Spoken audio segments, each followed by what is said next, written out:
The most brutal weapon you possess costs nothing, requires zero effort, and leaves no evidence behind. It's called silence. When you ignore someone, you're not just withholding communication. You're triggering a primal psychological mechanism that exists deep within the human brain, one that has been hardwired into our species for hundreds of thousands of years. This mechanism is so powerful that it can override logic, destroy self-esteem, and create emotional chaos in even the most confident individuals. Understanding this first psychological bomb, the validation void, requires us to look at how human beings are fundamentally wired for connection and what happens when that connection is suddenly, inexplicably severed. Human beings are social creatures by evolutionary design. This isn't some philosophical observation or motivational platitude. It's neuroscience. It's anthropology. It's survival programming that runs so deep in your DNA that you couldn't ignore it even if you tried. For the vast majority of human history, we didn't survive as individuals. We survived in groups, tribes, communities. Your ancestors who tried to go it alone didn't pass on their genes because they didn't live long enough to reproduce. They were killed by predators, starved during harsh winters, or succumbed to injuries that would have been manageable with help. The humans who survived were the ones who maintained social bonds, who were accepted by the group, who understood the critical importance of belonging. This evolutionary reality created a specific adaptation in the human brain. We developed an acute sensitivity to social acceptance and rejection.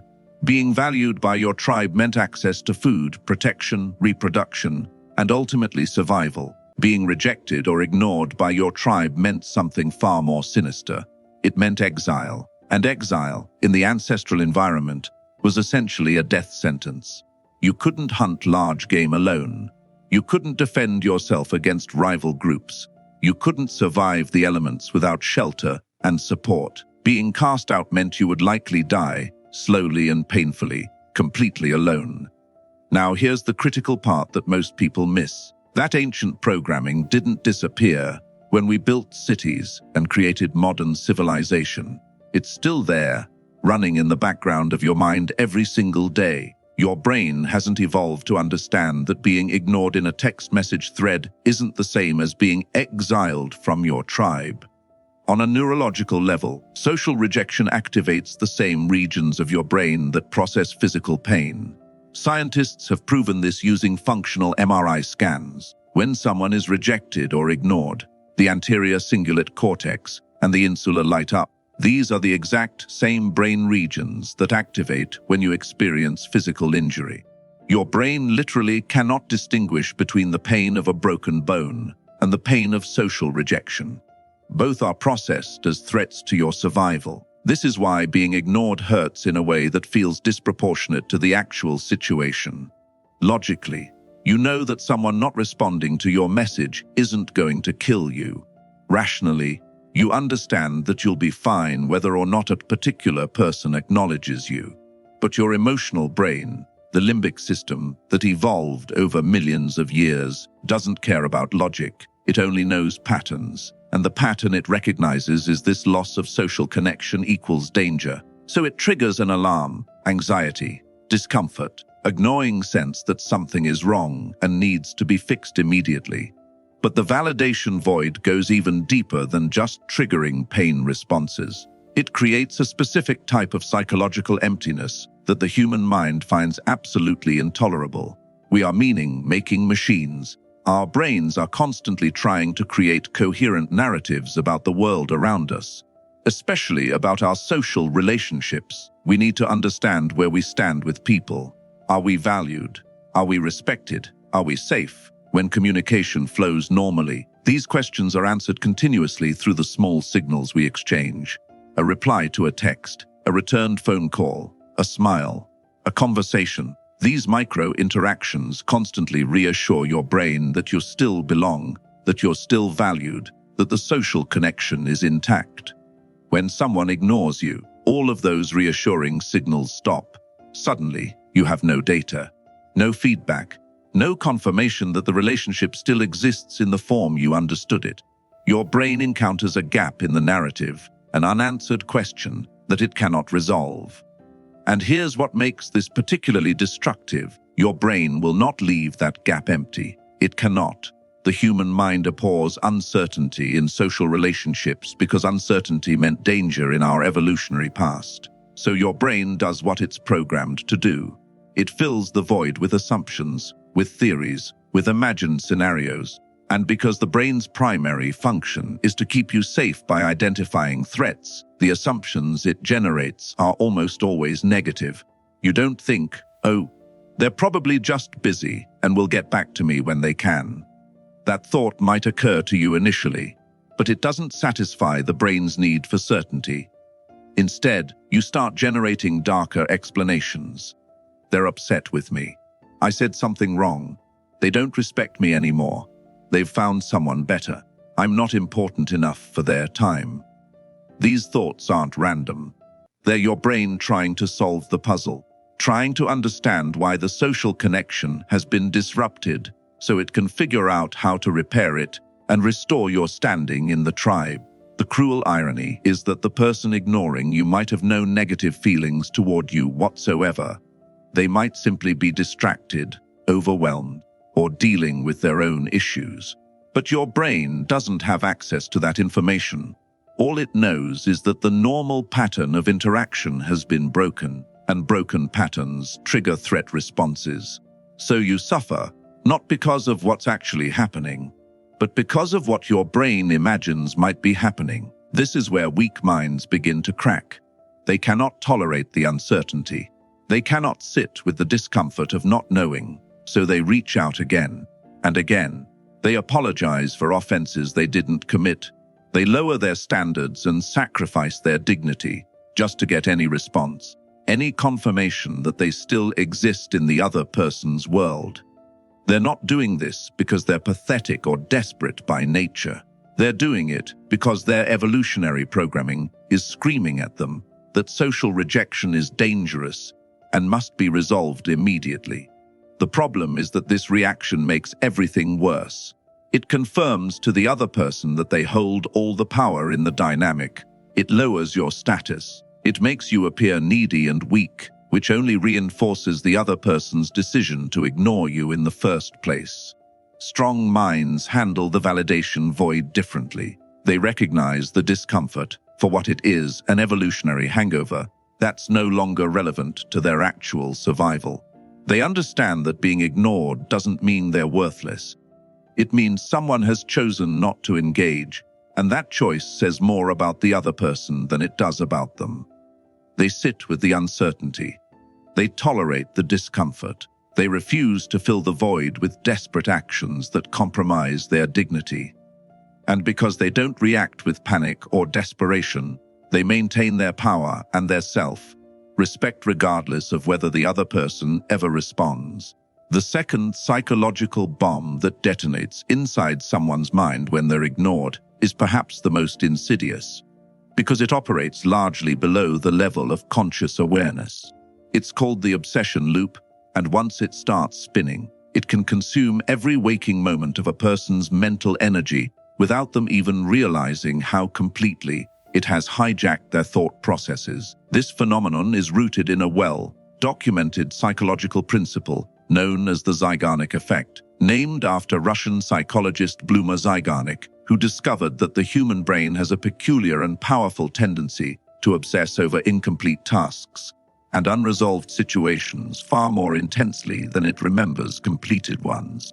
The Zeigarnik effect was first identified in the 1920s when Zeigarnik noticed that waiters in a restaurant could remember complex, unpaid orders with remarkable accuracy, but once those orders were paid for and completed, the waiters quickly forgot the details. The unfinished transaction occupied mental space and attention in a way that completed transactions simply didn't. This observation led to controlled experiments that confirmed a fundamental truth about human cognition.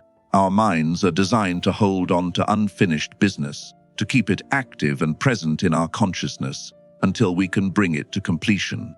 This made perfect evolutionary sense. Our ancestors needed to remember that they'd started building a shelter but hadn't finished, that they'd begun tracking an animal but lost the trail, that they'd entered into a social exchange that hadn't been reciprocated. Forgetting incomplete tasks could mean death, so the brain evolved to keep these loose threads active and attention, grabbing until they could be tied off. When someone ignores you, they create the ultimate unfinished task in your mind. A conversation that hasn't concluded, a question that hasn't been answered, a relationship dynamic that has been left in ambiguous suspension. Your brain registers this as incomplete business, and immediately, often without your conscious awareness, it begins allocating mental resources to solve the problem. This is where the obsession begins. At first, it might seem manageable. You think about the situation occasionally. You wonder why they haven't responded. You check your phone a few times to see if maybe you missed a notification.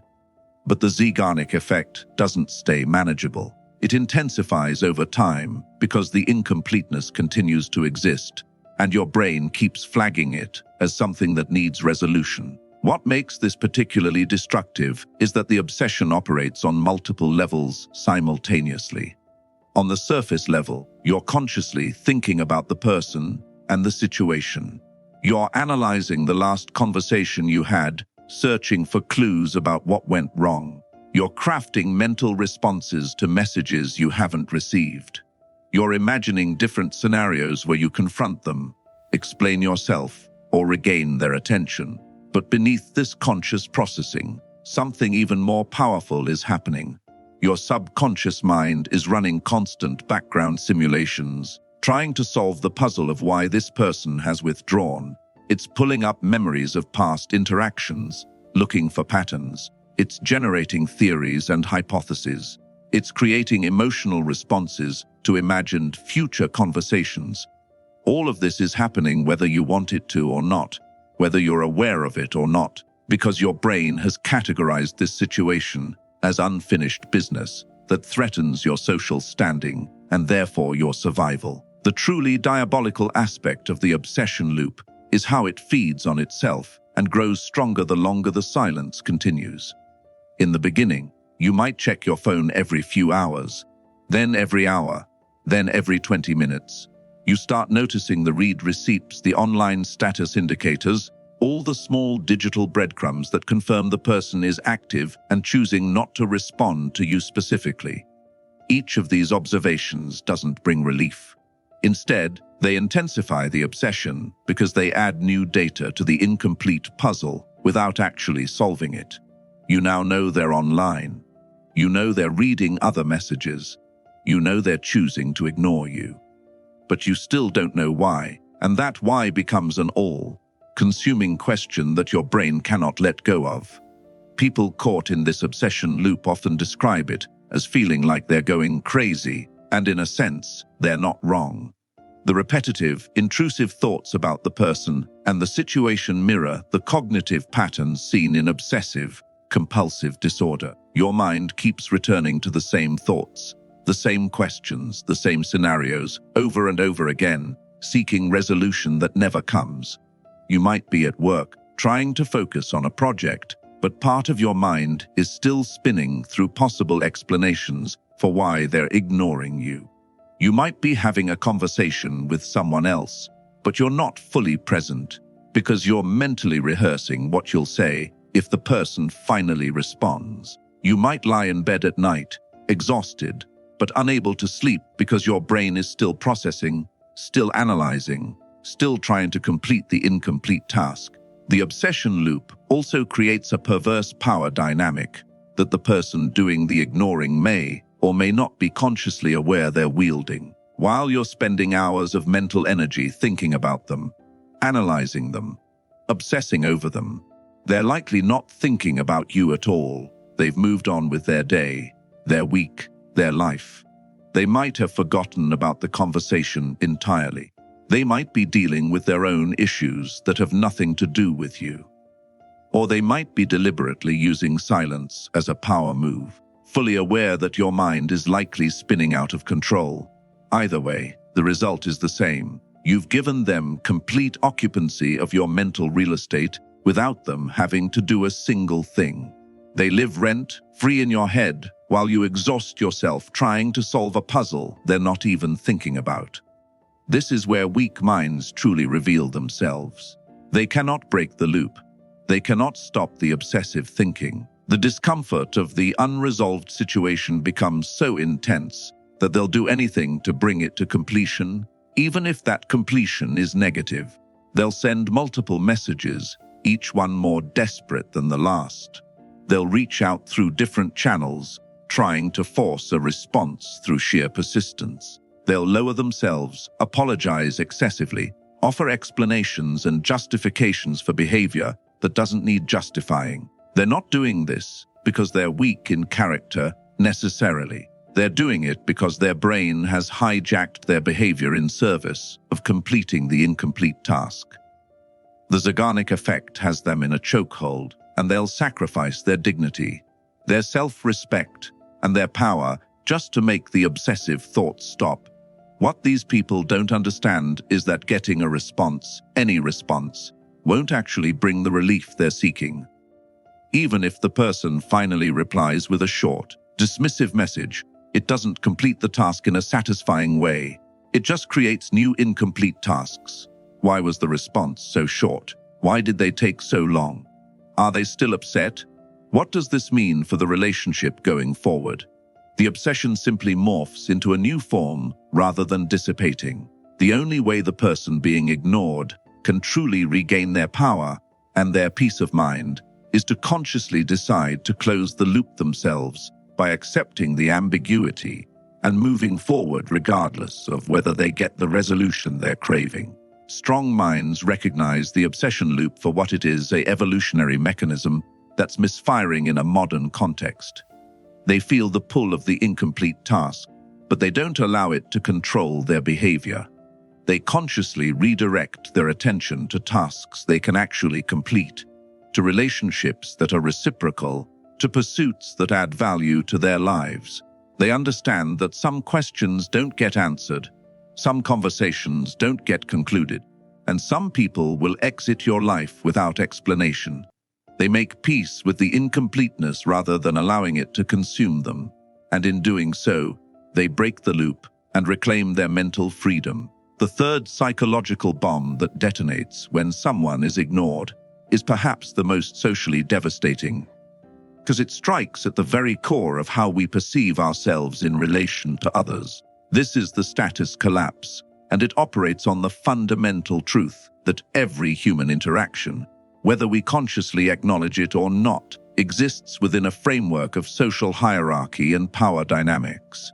When someone ignores you, they're not simply withholding communication. They're making a definitive statement about where you rank in their social universe, and more importantly, they're forcing you to confront where you've allowed yourself to rank in your own estimation of worth. Social status isn't just about wealth or fame or professional achievement. At its most fundamental level, status is about whose time and attention is considered more valuable. In every relationship, every friendship, every professional connection, there's an implicit negotiation happening constantly about who holds more social capital, who texts first, who waits for a response, who apologizes more quickly, who adjusts their schedule for whom, who seeks validation and who grants it. These small exchanges accumulate over time to create a clear hierarchy, and both parties in any relationship understand instinctively where they stand relative to each other, even if they never articulate it explicitly. When someone ignores you, they're unilaterally declaring that their time and attention are worth more than yours. They're communicating, through action rather than words, that you don't rank highly enough in their priority system to warrant even a basic acknowledgement. This is a direct status challenge, and your brain recognizes it as such immediately. The ancient parts of your mind that evolved to navigate tribal hierarchies understand that status determines access to resources, mates, protection, and survival itself. Being lowered in status wasn't just an insult to our ancestors.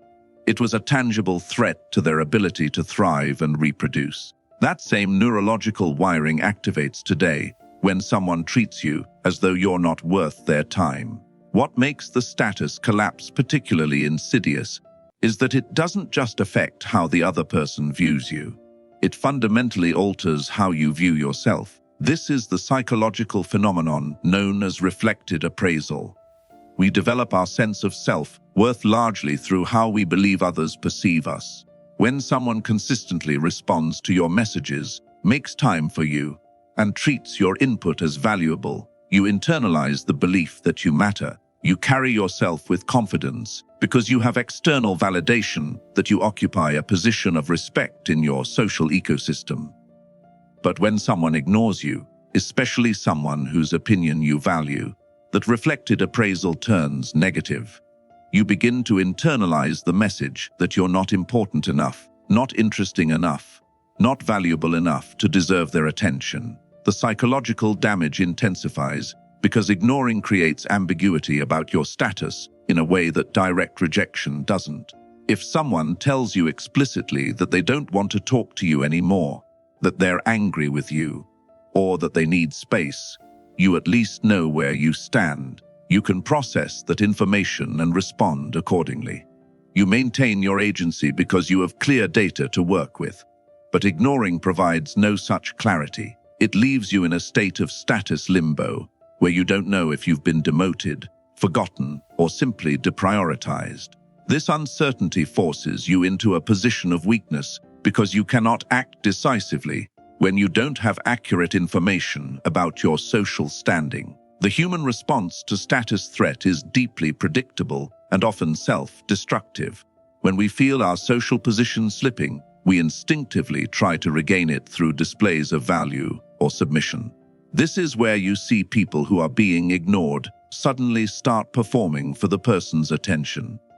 They might share accomplishments, post carefully curated social media content, hoping the person will see it and realize what they're missing, or engineer situations where they'll cross paths. Others take the submission route, lowering themselves through excessive apologies, self-deprecation, or explicit begging for attention. Both responses stem from the same desperate attempt to climb back up a hierarchy that the other person has already restructured without their consent. What these people fail to understand is that both strategies only confirm and deepen the status collapse.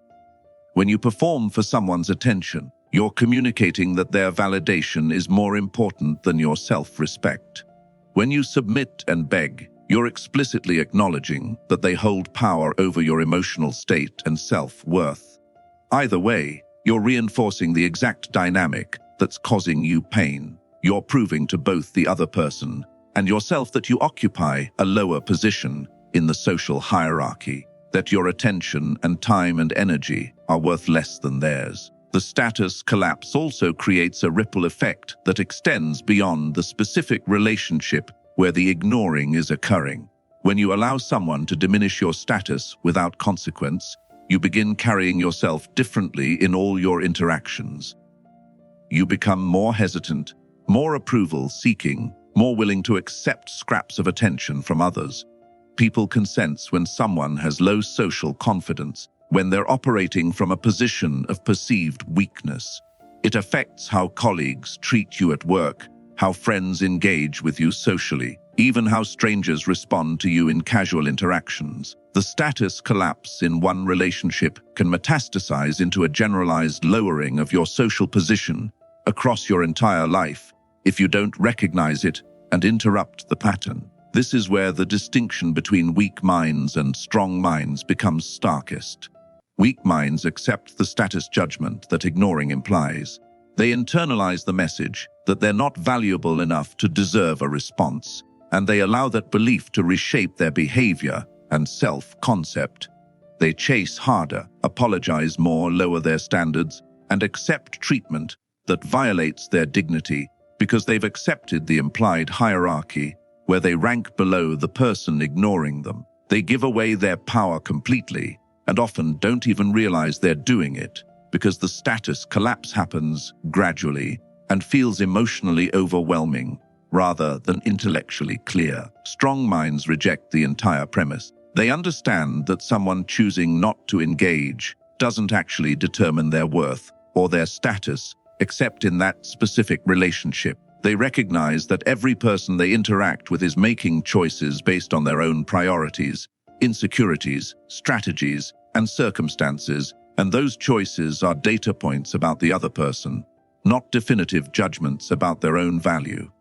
When someone ignores them, strong minds don't scramble to regain status in that person's eyes. Instead, they make a calculated decision about whether the relationship deserves any more of their energy and attention. More importantly, strong minds understand that status is not passively assigned by others, but actively claimed through behavior. You don't have high status because people treat you well. People treat you well because you demonstrate through your actions that you have high status. This means not chasing people who don't reciprocate, not accepting disrespectful treatment, not allowing anyone to occupy your mental space rent-free while they ignore your existence. When you walk away from someone who ignores you without looking back, without begging for scraps, without compromising your standards, you make a statement about your status that's far more powerful than anything they could communicate through their silence. The ultimate irony of the status collapse is that the only way to prevent it or reverse it is to do the one thing that feels counterintuitive when you're being ignored. You have to stop caring about regaining status with that specific person.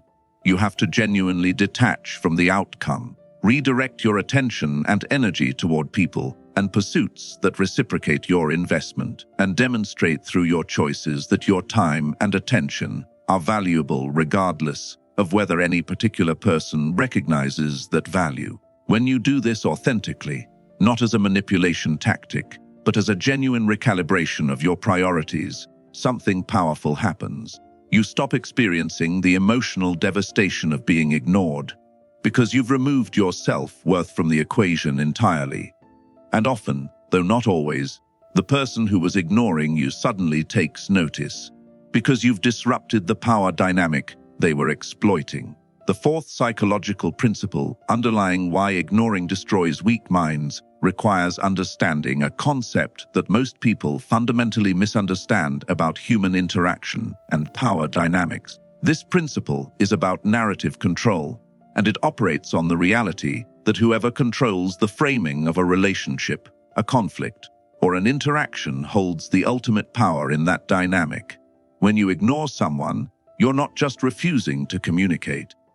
You're seizing complete control over the narrative of what's happening between you, and you're forcing the other person into a position where they have no ability to influence, challenge, or reframe that narrative. This creates a psychological power imbalance so profound that it can reduce even confident, articulate people into confused, anxious versions of themselves. Every relationship exists as a story that both parties tell themselves and each other about what's happening between them. In healthy, balanced relationships, both people contribute to this narrative. They discuss misunderstandings, clarify intentions, negotiate boundaries, and collaboratively build a shared understanding of where things stand.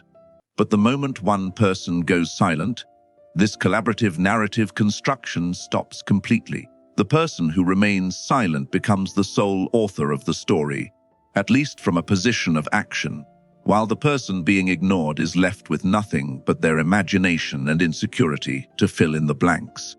This asymmetry is where the psychological devastation begins. When someone engages with you, even in conflict or disagreement, you have the opportunity to present your perspective, defend your position, explain your intentions, and influence how the situation is understood. An argument, as uncomfortable as it might be, is still a negotiation between two narratives. Both parties are present, both are making their case, and both have the chance to shape the outcome. But silence removes this possibility entirely. The person being ignored has no platform, no audience, no opportunity to make their case or correct misunderstandings. They're speaking into a void, and the void offers no response, no confirmation, no acknowledgement that their perspective even exists. This creates a profound sense of powerlessness that goes beyond mere frustration. Humans are storytelling creatures. We need to be able to explain ourselves, to feel understood, to know that our version of events has been heard and considered. When someone ignores us, they deny us this fundamental psychological need. They're essentially saying that our narrative doesn't matter enough to engage with, that our perspective is so irrelevant it doesn't warrant even a moment of their consideration. This hits at something deeper than ego. It hits at our sense of agency and our ability to participate meaningfully in our own social reality. The person doing the ignoring, meanwhile, operates from a position of complete narrative dominance. They can think whatever they want about the situation without challenge. They can assign whatever motives, character flaws, or blame to the other person without having to defend those interpretations. They can decide unilaterally that the relationship is over, that the other person wronged them, or that no explanation is owed, and there's nothing the ignored person can do to contest these decisions. This is ultimate power because it's power without accountability, judgment without trial, verdict without the accused even knowing the charges. What makes this particularly destructive for weak minds is that they cannot tolerate the loss of narrative control. They need to explain themselves, to be understood, to correct what they perceive as misunderstandings or mischaracterizations. So they reach out repeatedly, each message an attempt to regain some influence over the story being told about them. They write long explanations of their behavior, detailed apologies for perceived offenses, passionate defenses of their character. But here's the brutal reality. Every attempt to regain narrative control from a position of being ignored only confirms their powerlessness. The other person doesn't have to read these messages, doesn't have to consider these explanations, doesn't have to acknowledge these attempts at all. The ignored person is performing a monologue for an audience that has already left the theater. This dynamic taps into something Machiavelli understood 5 centuries ago, when he observed that it's better to be feared than loved, because fear is something you control, while love depends on others. Silence operates on similar logic. When you engage with someone, you're entering a shared space where both parties have influence. When you withdraw into silence, you create a unilateral power structure where you control everything and they control nothing. You decide when communication happens, if it happens at all. You decide what information they have access to. You decide whether their attempts to reach you are acknowledged or ignored. This isn't passive behavior, it's active domination disguised as absence. The psychological literature on power dynamics consistently shows that uncertainty is one of the most psychologically distressing states humans can experience, particularly uncertainty about our social relationships and how we're perceived by others. When someone ignores you, they maximize your uncertainty while minimizing their own. They know exactly what they're doing and why. They have complete clarity about their intentions and their assessment of the situation. You, on the other hand, are drowning in uncertainty. You don't know why they're not responding, what they're thinking, whether they're angry or indifferent, whether this is temporary or permanent. This informational asymmetry is a form of psychological warfare, whether intentional or not, because the person with more information always holds more power. What separates weak minds from strong minds in this scenario is how they respond to the loss of narrative control. Weak minds panic and overcompensate. They try to force engagement through volume, sending multiple messages in hopes that sheer persistence will break through the silence. They try to force engagement through emotion, swinging between anger, sadness, pleading, and accusation, hoping one of these emotional appeals will provoke a response. They try to force engagement through manipulation, engineering situations where the other person has to interact with them, or using mutual friends as intermediaries. All of these tactics stem from an inability to accept that they've lost control of the narrative and may never get it back. Strong minds, in contrast, recognize that narrative control is only valuable in relationships where both parties are operating in good faith and mutual respect. They understand that anyone who would weaponize silence to maintain dominance over them is revealing something crucial about their character and the nature of the relationship, rather than fighting to regain control of a narrative in a relationship that's already revealed itself to be unhealthy or one-sided. Strong minds simply exit the narrative entirely. They stop trying to explain themselves to someone who's demonstrated they're not interested in understanding. They stop defending themselves against accusations that were never explicitly made. They stop auditioning for a role in someone else's story when that person has already written them out of the script. This requires a fundamental shift in perspective that many people struggle to make. You have to move from, "How do I get them to understand my side?" to, "Does it actually matter if they understand my side?" You have to move from, "How do I fix what they think is wrong?" to, "Is their assessment of me more valid than my own?" You have to move from, "How to regain their approval?" to, "Why am I giving someone who treats me this way the power to determine my worth?" These shifts are difficult because they require accepting. Must moves that are accepting loss. Loss of the relationship, loss of the other person's good opinion, loss of the narrative you wanted to tell about the situation. But they're necessary because the alternative is remaining trapped in a dynamic where you have no power and are slowly destroying your own dignity in pursuit of validation from someone who's made it clear they won't provide it. The deepest truth about narrative control is that you always have more power than you think you do. The person ignoring you can control whether they respond, but they cannot control whether you continue to need their response. They can control their narrative about you, but they cannot control your narrative about yourself unless you give them that power. They can control the story they tell others, but they cannot control your decision to walk away and write a completely different story for your life, one in which there are a minor character who briefly appeared and then faded into irrelevance. The moment you genuinely stop needing to control how they see you, you reclaim the only narrative that actually matters, the one you're telling yourself about who you are and what you deserve.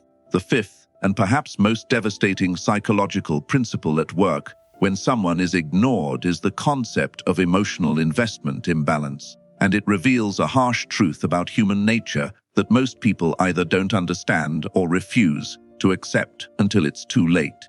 This principle operates on the reality that in any relationship or interaction, the person who cares less holds all the power, and ignoring someone is the most efficient way to expose and exploit this imbalance. When you're being ignored, you're not just experiencing a lack of communication. You're being forced to confront the uncomfortable reality that you've invested far more emotional energy, mental attention, and psychological significance into someone than they've invested in you. And this realization can shatter your entire perception of the relationship and your place within it. Human beings have a fundamental need for reciprocity in their relationships. This isn't just a pleasant social convention. It's a deeply wired psychological expectation based on millions of years of evolution where survival depended on mutual cooperation and balanced exchange within social groups. When you invest time, attention, emotion, and care into someone, your brain expects a proportional return on that investment. Not because you're selfish or transactional, but because balanced reciprocity is how healthy relationships function and how social bonds are maintained. You listen to someone's problems, and they listen to yours. You make time for them, and they make time for you. You show interest in their life, and they show interest in yours. This back and forth creates a sense of equilibrium that feels safe, stable, and validating. When someone ignores you, they shatter this equilibrium completely. They take all the investment you've made, all the emotional energy you've directed toward them, all the mental space you've allocated to thinking about them and the relationship, and they give nothing back. No acknowledgement, no reciprocation, no validation that your investment was valued or even noticed. This creates a psychological crisis because you're suddenly confronted with evidence that the relationship you thought existed was actually an illusion. You believed you were engaged in a mutual exchange of care and attention. The ignoring reveals that you were actually engaged in a one-sided performance where you were giving everything and receiving nothing. The pain of this realization goes far beyond simple rejection. Rejection at least acknowledges that you exist and that your feelings, however unwanted, have been considered and declined. Being ignored doesn't even grant you that dignity. It communicates something far more brutal, that your emotional investment is so insignificant, so worthless, that it doesn't even warrant acknowledgement. You've been pouring energy into someone who couldn't be bothered to send a 3-word text message in return. You've been thinking about someone constantly, who apparently doesn't think about you at all.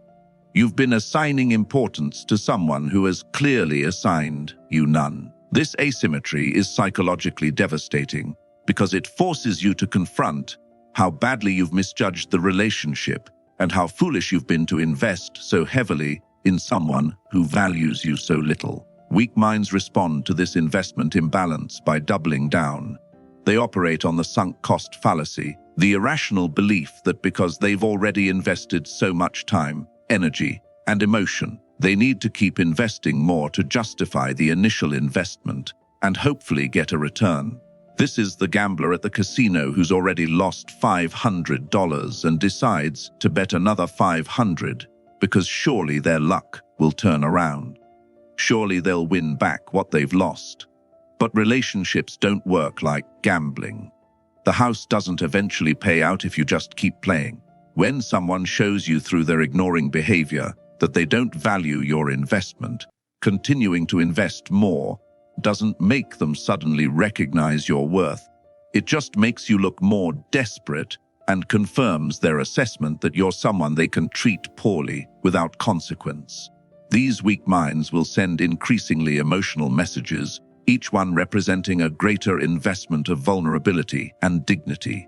They'll bare their souls, confess their feelings, explain how much the person means to them, all in hopes that this display of investment will inspire reciprocal investment. But here's the brutal psychology at work: the more you invest in someone who's ignoring you, the less they respect you and the less likely they are to ever reciprocate. Human beings don't value what comes easily or what they haven't had to work for.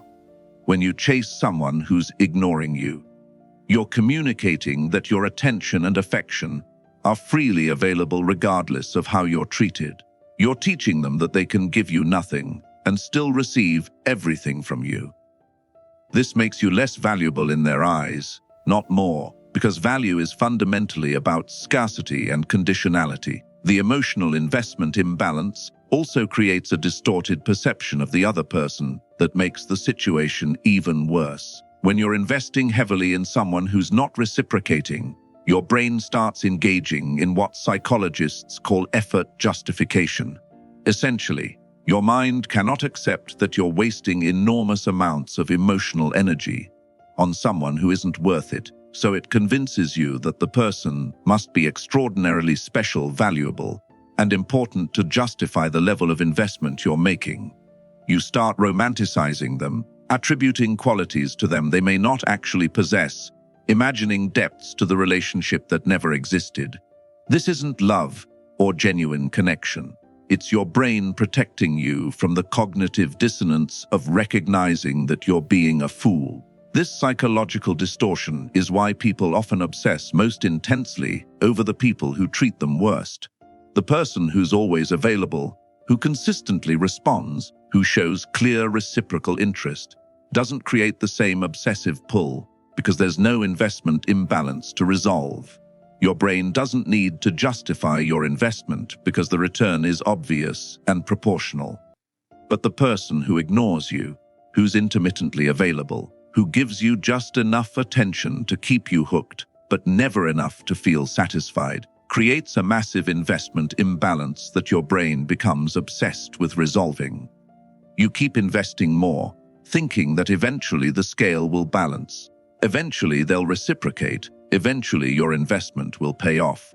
But it almost never does, because people who are willing to create these imbalances in the first place are either too self-absorbed to notice or too manipulative to care. Strong minds recognize investment imbalance quickly and cut their losses before the psychological damage becomes severe. They operate on a simple principle: invest in people proportionally to how they invest in you. When someone shows consistent interest, availability, and reciprocal care, they earn more investment. When someone goes silent, becomes distant, or demonstrates through their behavior that they don't value the relationship, strong minds immediately scale back their investment to match. They don't chase, they don't beg, they don't pour more energy into a clearly one-sided dynamic. They recognize that their time, attention, and emotional energy are finite resources that should be allocated to people and pursuits that provide genuine return, not to people who've demonstrated they don't value what's being offered. This doesn't mean strong minds are cold or calculating. It means they have healthy self-respect and understand that love, friendship, and connection are built on mutuality, not on one person's desperate pursuit of someone who can't be bothered to text back.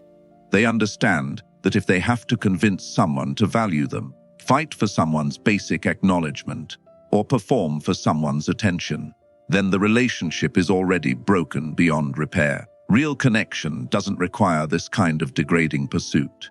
When two people genuinely value each other, the investment naturally balances because both parties are motivated to maintain and nurture the relationship. The ultimate lesson of the emotional investment imbalance is that being ignored is actually a gift, though it rarely feels like one in the moment.